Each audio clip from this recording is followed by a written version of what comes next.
끝날 때까지 끝난 게 아니다. 요거 굉장히 유명한 야구 선수가 했던 말이죠. 기억나세요? 아니에요? 끝날 때까지 끝난 게 아니다. 그런 것 같아요. 야구 선수 되게 유명한 그 응사에 나왔었잖아요. 다들 모르는 분위기. 다들 정말 제 얼굴만 뚫어지게 보면 뭐가 나옵니까? 예, 여러분 아시는 분들 댓글로 좀 올려주시면 좋을 것 같고요. 그 얘기가 중요한 게 요기베라. 예, 요기베라. 기억나시죠? 이제 들으니까 아시겠죠? 모르세요? 그래도 모르겠는데요. 아, 자, 아시안컵으로 축구 하고 있는데 왜 갑자기 야구 얘기를? 이거 끝날 때까지 끝난 게 아니다. 네. 2차 던지 얘기하려고 요 얘기한 겁니다. 사실 근데 2차 던지 관련된 종목들이 다 오르는 건 아니고요. 오늘 어닝 쇼크가 기록된 LNF가 장 초반에는 5%까지 밀리더니 다시금 6% 가까이 상승을 하고 있습니다. 왜 이렇게 변동성이 하루 종일 심한 걸까요? 네, 뭐 앞서 잠깐 언급이 되기는 했지만 네. 코스피 이정은 상장이 임박했다라는 아. 기대감이 좀 작용하고 있는 것으로 해석이 되고 있습니다. 네. 작년 10월에 이제 LNF는 한국거래소에 이전 상장을 청구를 했고요. 이제 심사 규정을 보면 2개월 안에 심사를 마치도록 돼 있기 때문에 이제 심사 결과가 이제 나오겠죠. 그리고 앞서서 이제 포스코 DX도 이제 코스피로 이전을 했는데 앞두고 수급이 이제 일단 기대감으로 이제 수급이 이제 개선되면서 주가가 또 오르는 그런 이전 사례들도 있었기 때문에 LNF에도 물론 지난 4분기 뭐 영업 손실이 2,800억이 넘었지만 어쨌든 어닝 쇼크에도 불구하고 코스피 이전 상장에 대한 기대감 작용하고 있다 이렇게 보여집니다. 요거 결정된 내용이 있나요? 스케줄 같은 거? 뭐 언제 이전 상장을 한다 뭐 이런 내용은 아직 없는 거죠? 아직은 없고요. 네, 심사 결과가 일단 나와야죠. 심사 결과도 아직 나온 게 아니다. 그럼 만약에 혹여라도 심사 결과가 이전 상장을 하지 못하게 한다라고 한다면 이 기대감에 올랐던 수급이 실망 매물이 나올 가능성이 크겠죠. 요거는 어떻게 좀 우리가 가늠해 볼 수 있어요? 이게 될지 안 될지는? 일단은 뭐 LNF라는 기업이 코스피 이전 상장이 불가능한 그런 기업은 아니다라는 점에서는 일단 코스피로 이전하는 거는 거의 뭐 가능하다라고 기정사실. 보시는 게 맞을 것 같고요. 네. 그리고는 LNF 같은 경우에는 오히려 이번에 실적 발표 같은 경우에 좀 눌려 있었던 주가가 이번에는 뭐 불확실성 해소라는 측면으로 뭐 매수가 들어온다라고도 보실 수 있을 것 같습니다. 특히 우리나라 같은 경우는 실적이 안 나오면 오르고 실적이 잘 나오면 빠진다. 이런 뭐 웃지 못할 해프닝도 실적 발표 때마다 벌어지다 보니까 네. 그런 부분에서 이제 장초에 많이 떨어진 부분에서 단기 차익을 노리고 들어오는 이제 단기 자금이 오늘의 상승을 만들어냈다라고도 보실 수 있을 것 같고 저는 뭐 편안하게 태반꿀이다라고 말씀드리겠습니다. 제가 태반꿀이요? 오늘 아침에 영상을 올려놓고 왔기 때문에 실적 분석에 대해서 자꾸 홍보만 하실 거예요? 홍보가 아니고요. 태반꿀은 그러면 테슬라 반대로 하면 꿀이다? 뭐 그렇게 가시죠. 예. 뭐 다른 의미예요? 이제 제가 이제 테이버 반대로 하면 꿀이다? 네. 그래서 그렇군요. 일단 제가 뭐 좀 네. 부정적으로 이렇게 말씀을 드렸더니 오르더라고요. 더 그런 부정적으로 얘기해 주세요. 더 심하게. 주주분 가만히 계시고요. 네. 자, 어쨌든 오늘 LNF가 의외로 이제 실적에 대한 부분이 안 좋았음에도 올라가는 건 실적 볼 게 아니라 지금 수급의 힘으로 올라가는 거다라고 볼 수밖에 없고요. 이 이전 상장 관련해서는 스케줄이 정해지는 대로 저희가 이 시간을 통해 전달드리겠습니다. 항상 2차 전지주들이 이렇게 좀 급반등을 하게 되면은 다시금 2차 대세 상승이 시작이 된다. 혹은 반대로 지금이 그래도 이 탈출 기회다. 이런 이야기들이 좀 분분하게 엇갈리고 있는데 우리 김종효 교수님과 또 말씀 안 주신 하창훈 교수님의 생각은 궁금합니다. 어떤지? 네, 뭐 비중에 따라 다르겠죠. 네. 너무 올인하신 분이라면 탈출 기회가 될 수 있고요. 다만 추세적인 상승이 지금부터 나오진 않을 것이기 때문에 올해 한 2분기, 3분기 정도에 가서 탈출 기회가 있을 거라고 보고 있어서 여기에 너무 이제 올인하신 분들, 특히 높은 가격에서 올인하신 분들은 저는 탈출 기회라고 보고 있고 아예 없으신 분들은 지금처럼 이렇게 악재의 정점 혹은 그 부근에 있을 때 살 수 있는 기회가 될 수 있죠. 왜냐하면 2차 전지를 좋게 보는 이유는 전기차의 방향성 자체가 워낙 명확하기 때문이고요. 또 하나는 우리나라가 지금 앞에 광물, 원물만 잘 확보할 수 있다면 일부 확보가 돼 있는 상황이기도 하고요. 그래서 추가적으로 뭐 니켈이라든지 이런 쪽에 확보만 잘 이루어질 수 있다면 우리나라가 소위 앞단부터 완제품까지 이 밸류체인을 모두 가져갈 수 있는 거의 유일한 사업이죠. 네. 그래서 반도체 같은 경우에도 소부장 중에서 국산화율이 굉장히 낮지 않습니까? 완제품 자체가 우리나라가 메모리 쪽에서는 압도적으로 만들지만 소부장 쪽에서는 글로벌 기업에 대부분 뒤처져 있는 게 사실인데 지금 2차 전지 쪽은 뭐 전극부터 시작해서 뭐 원광물, 그다음에 이것을 개발하는 뭐 전구체, 양극재, 뭐 음극재까지 최근에 포스코 그룹과 에코프로, 뭐 LNF를 중심으로 해서 대부분 만들어내고 있으니까 또 장비도 우리나라 기업들이 지금 다 하고 있는 상황이니까 그러면 소부장부터 장비까지 그다음에 완제품까지 우리나라가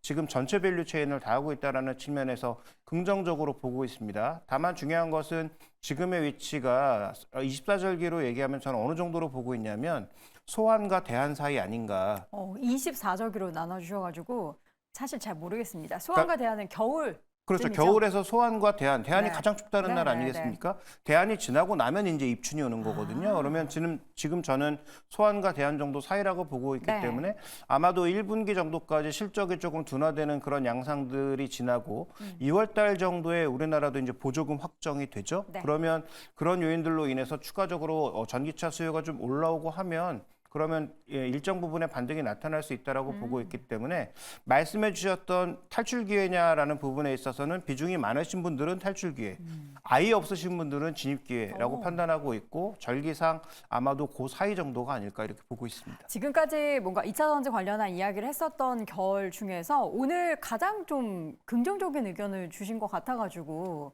저는 아닙니까? 그 주가가 급등할 때는 네. 이게 과연 적절한 속도의 급등이냐에 대해서 부정적으로 말씀드렸던 것이지 2차 전지에 대해서 나쁘게 얘기한 적은 네. 전망을 나쁘게 얘기한 적은 없습니다. 자, 오늘 하창원 교수님은 어떻게 생각하실까요? 사실 많이 떨어지기도 했어요. 네, 뭐 저도 일단은 김종일 교수가 말씀하신 것처럼 방향성은 뭐 잘 정해져 있다라고 보여주고 있는데 중요한 거는 이 사업적으로 올라가는 그 속도는 지금 우리 기대치보다 많이 내려와 있는데 여전히 투자자들의 마음 자체는 그 이전에 가파르게 상승력이 계속 나왔었던 그런 산업의 성장 기울기로 아직 머물러 있다라는 거죠. 네. 그래서 뭐 물론 이제 이 관점에 따라서 투자 기간에 따라서 사실 차이는 있을 수 있겠지만 뭐 사실 장기 투자로 하신다면은 지금도 어떻게 보면은 좀 모아가시기엔 나쁘지 않을 수 있겠죠. 하지만 단기적인 관점으로 본다라고 한다면 우리가 그런 것들을 생각을 해야 돼요. 왜 이제 전기차에 대한 이런 이제 렌탈해주는 회사가 허츠가 허츠. 왜 2만 대나 팔았는지 그리고 왜 포드에서 라이트닝 150이 잘 팔리고 있는데 생산량을 확 줄였는지 이제 그런 것들을 우리가 생각을 해볼 필요가 있다라는 거죠. 네. 또 이면에 긍정적인 얘기를 드리면 LG 쪽에서 왜 전기차 충전에 그렇게 돈을 또 쓰는 기사가 나왔는지 결국에는 인프라와 이런 생산과 이런 여러 가지 부분들이 아직은 잘 맞물려서 흘러가지 않다라는 거를 저는 그 안에서 봤거든요. 그런 관점에서 본다면 그게 맞물려 나가는 데까지는 시간이 필요하다라는 거죠. 그래서 방향성은 정해져 있지만 뭐 반도체랑 비슷하다고 보시면 됩니다. 그 기울기 자체에 대한 속도에 좀 생각을 해보실 필요가 있을 것 같고요. 그런 관점에서 본다라고 한다면 현재 시점은 사실 크게 뭔가 주가에 큰 폭의 탄력이 나오는 건 이런 이정 상장이라든지 개별적인 모멘텀이 있는 쪽으로만 보셔야 될 것 같고 그게 아니라면은 사실 산업 전반적으로는 좀 시간이 필요한 시간이기 때문에 너무 짧은 관점으로만 아니라면은 충분히 분할 매수로 모아가시기에는 좋다라는 관점으로 좀 설명을 드리겠습니다. 또 하나 이제 제가 포인트로 보고 있는 건 이거 뭐 절대 뭐 지금부터 좋다 더 오른다 이런 얘기 드리는 게 아닙니다. 네. 엔캠의 신고가가 이어지고 있죠. 엔캠 얘기 안 할 수가 없습니다. 네, 근데 이 종목의 이제 특성은 뭐 제가 뭐 이 종목을 뭐 딥하게 공부한 건 아니라서 네. 그냥 제가 보는 특성을 말씀드리면 미국의 현지 공장에 있어서 보조금을 가장 잘 받을 수 있는 기업 중에 하나가 실적도 잘 나올 거고 어느 정도 주가도 상승세를 이어지고 있다는 관점에서 본다면 우리나라 기업들도 미국의 공장을 완공을 해서 거기서 직접 생산을 하고 보조금을 충분하게 받을 수 있는 그런 여건을 만들어낼 수 있는 게 장기적으로는 또 중요한 변수가 되겠죠. 네. 역으로 뒤집으면 보조금 빼고 실적이 계속 부진한 그런 기업들은 보조금 정책에 따라서 단기 주가가 등락이 커질 거라는 것도 분명히 인지한 상태에서 그 양면적인 부분을 다 인지한 상태에서 가져가시는 게 일단 좋지 않을까 말씀을 좀 드리고 싶습니다. 네, 지금 종목별로 하나씩 더 그럼 보겠습니다. 엔캠도 최근에 이제 가장 2차 전지주 중에서 탄력이 좋은 종목 중에 하나로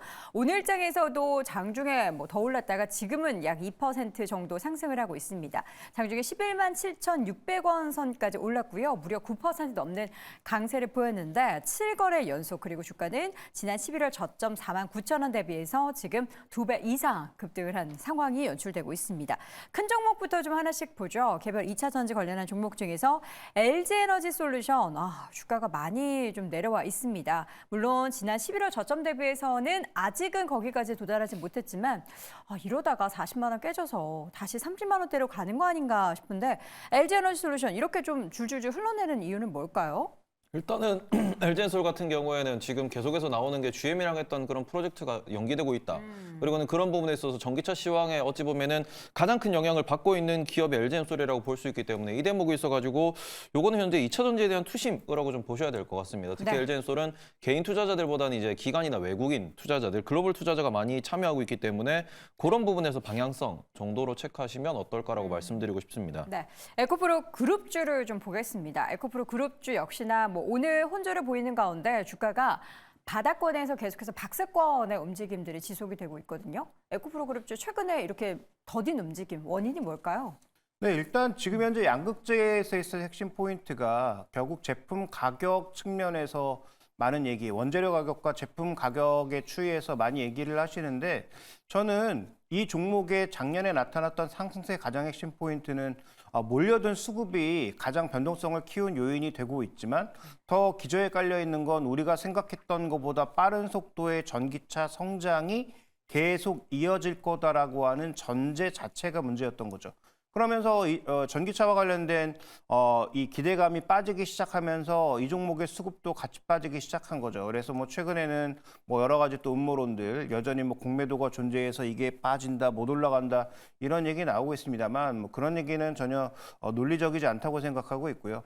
공매도 때문에 안 올라가는 게 아니라 결국 본질적으로는 리튬 가격 중요하죠. 리튬 가격도 중요하고 다 중요한데 전기차에 대한 수요가 다시 시장에 예상했던 것보다 폭발적으로 증가하는 그런 모습이 나타나야 저는 이들 종목의 움직임이 다시 빠르게 움직일 거라고 보고 있기 때문에 그 부분이 확인되지 않으면 여전히 좀 답답한 주가가 이어질 수 있고 LNF가 오늘 보여줬잖아요. 네. 최악의 실적을 발표하니까 오히려 주가가 반등하는. 그래서 우리도 악재의 정점을 넘었다라는 정도를 확인해 줘야 아마도 단기 반등이라도 좀 강하게 나오지 않을까 이렇게 보고 있습니다. 그러면 LNF의 오늘의 상승의 의미는 이런 이전 상장뿐만 아니라 그런 최악이다라는 점도 바닥권에 있어서의 뭔가 확인을 했다라는 그런 부분이 영향을 미쳤다라는 거군요. 네, 그렇죠. 근데 1분기, 2분기에도 만약에 실적이 따라주지 않으면 네. 뭐 주가는 조금 반등하다 되밀리긴 하겠지만 어쨌든 이게 뭐 이들 종목이 보여줄 수 있는 악재의 정점이다라는 것을 확인해 주면 네. 뭐 우리가 소위 얘기하는 바닥은 조금 지나지 않았을까 정도의 기대가 나타날 수 있다. 전 그렇게 보고 있습니다. 알겠습니다. 포스코 그룹주 안 볼 수가 없습니다. 여러분 포스코 DX가 코스닥에서 코스피로 이전 상장에 대한 모멘텀으로 엄청나게 주가 올랐던 거 기억하시죠? 이번 연도 2위를 기준으로 해서 포스코 DX가 이제 코스피에서 거래가 되고 있습니다. 그래서 시가총액 그 순위가 좀 뒤로 많이 밀려서 자주 거론이 되고 있지는 않은데 주가가 견조합니다. 사실 79,600원, 그러니까 8만 원까지 갔다가 지금은 다시 6만 원 선으로 내려오긴 했지만 그래도 2차 전지 관련한 기업들 중에서는 제일 높은 구간에 있는 건 맞잖아요. 그렇죠. 포스코 다른 그룹주들 상황은 어떨까요?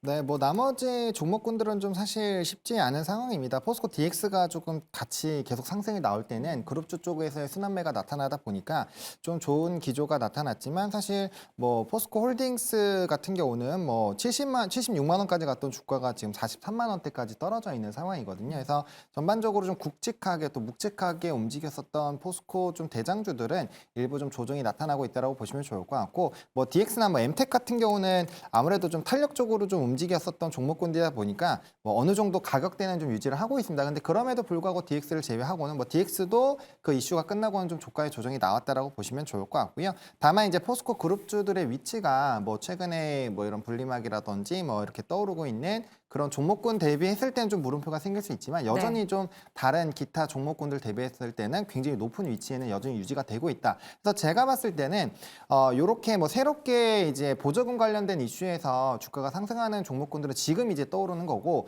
기존에 굉장히 높은 위치에 있었던 종목군들이 어느 정도 가격에서 하방을 지지하는지가 제가 봤을 때는 핵심일 것 같거든요. 거기가 만약에 무너진다라고 한다면 그 2차 전지에 대한 좀 장기 투자하시는 분들의 투심 자체도 무너졌다라고 볼 수 있기 때문에 2차 전지를 투자를 하신다라고 한다면 해당 종목군들에서 좀 무너짐이 강하게 나오는지 그런 것들은 좀 반드시 체크를 해보실 필요가 있지 않을까 좀 첨언을 드리겠습니다. 알겠습니다. 다시 한번 2차 전지 관련한 이야기에 대해서 쭉 이야기 들어봤는데요. 한 줄평으로 내용 정리해드리겠습니다.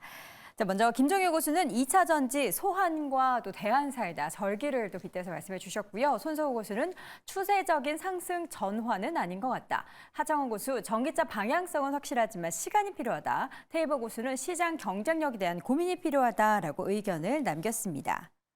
네, 오늘 장탑5와 함께하고 있습니다. 이어서 4위 주제 확인해 보시죠.